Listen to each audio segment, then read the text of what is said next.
folklore of a stock of Suantraí Íosa. So you're very welcome where we look at the readings for tomorrow, January the 27th, the feast of St. Thomas Aquinas. The first reading tomorrow is taken from the second book of Samuel, chapter 11, and it tells us the story of David's fall into sin with Bathsheba and how he went on to murder her husband. It is a story of how the very best of us, as in David, being a very good person, can fall into the very worst ways, becoming an adulterer and a murderer. But the compassion and the mercy of God is still there for us. And this is something we'll grasp. These stories are in the scriptures to remind us of how great the mercy and the compassion of God is. David is a murderer. So was Paul earlier this week.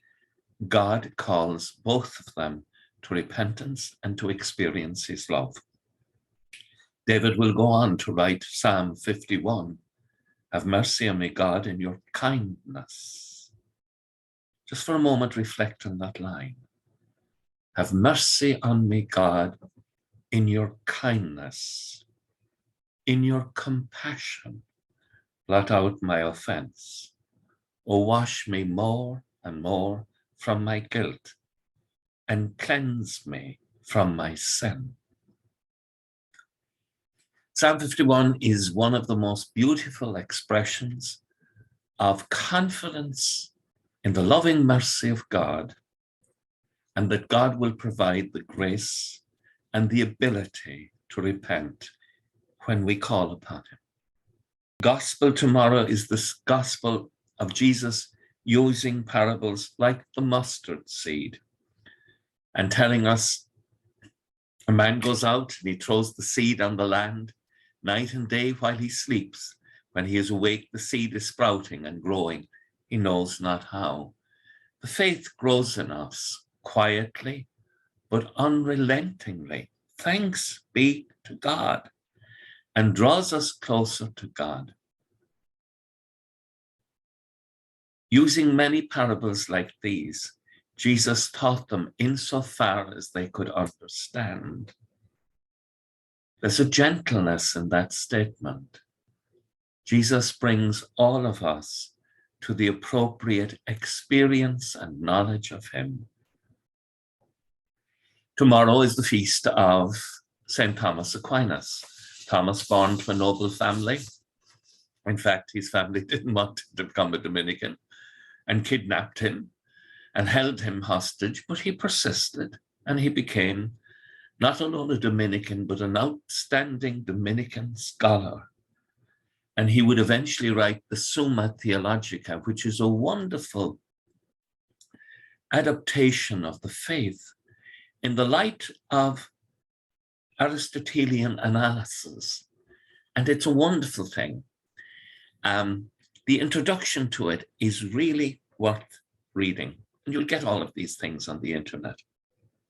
He eventually becomes not just a theologian in the sense of someone who knows about God, but a theologian in the sense of who knows God in the scriptural sense of loving God very deeply.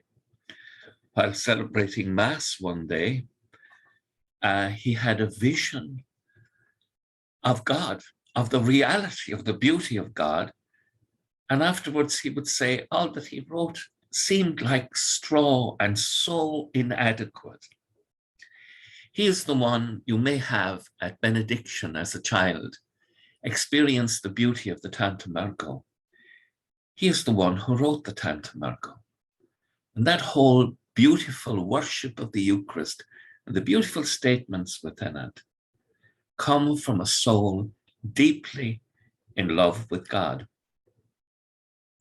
We pray that the Holy Spirit may inspire us as he inspired Thomas with a very deep love of God.